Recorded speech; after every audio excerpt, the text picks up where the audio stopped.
In 476 AD, the Western Roman Empire collapsed, leaving the European continent a patchwork of warring kingdoms and decaying infrastructure.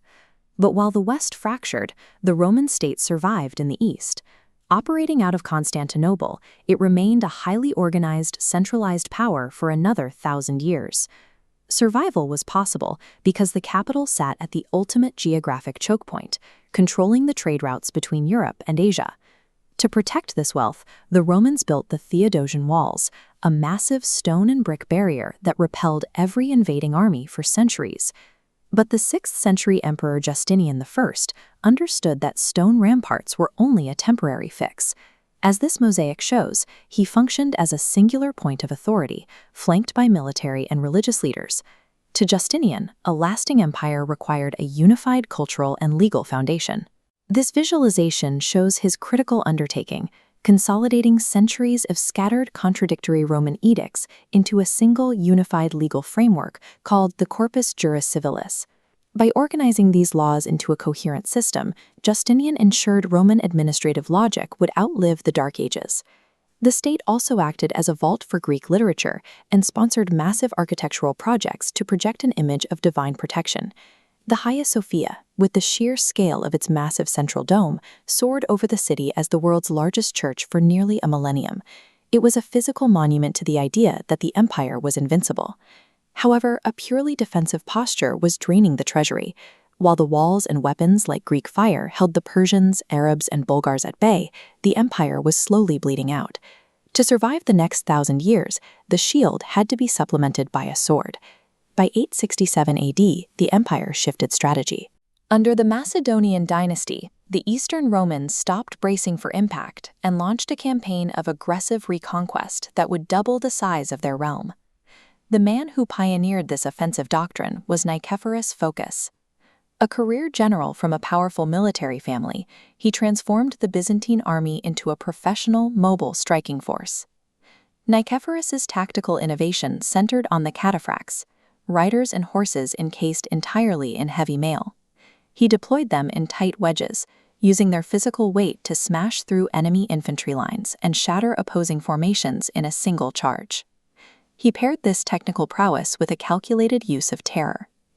During the siege of Chandax in Crete, he had his artillery launch the severed heads of enemy soldiers over the fortress walls, demoralizing the defenders and forcing a surrender through sheer psychological shock.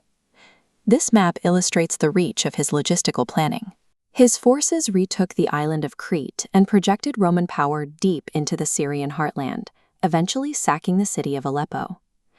Nicephorus demonstrated that the Roman military could conquer again, but in 969 he was assassinated in his bed by his own associates. The architect of the reconquest was gone, and the expansion stalled as the capital descended into a familiar struggle over the throne. Decades later, Emperor Basil II faced a similar threat from the same military families that had murdered his predecessors. To expand the empire, he first had to break the power of the aristocrats at home. This redirection of wealth was achieved through a tax called the Allelengion. It forced the wealthy elite to cover the financial shortfalls of the poor, effectively stripping the oligarchs of the money they needed to raise private armies and challenge the emperor.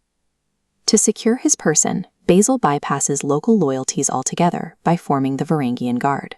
These were 6,000 Viking mercenaries who were fanatically loyal to the emperor personally, rather than to the Byzantine state or its plotting generals. These carved runes, found on the marble parapets of the Hagia Sophia, provide a physical link to these Norse warriors. They stood guard in the city's most sacred spaces, serving as the iron fist that ensured Basil's political survival. With absolute control at home, Basil spent the next 25 years in a relentless, grinding series of campaigns. He dismantled the rival Bulgarian Empire piece by piece, expanding the northern border all the way back to the Danube. Basil's combination of military success and economic centralization led to a period of unprecedented stability. The empire's gold coins were the standard currency of the Mediterranean, and for a brief window, the heirs of Rome were once again the region's undisputed juggernaut. But the system relied on the emperor's iron grip. After Basil, internal corruption returned, rotting the economic foundations of the state and leaving the military underfunded and neglected.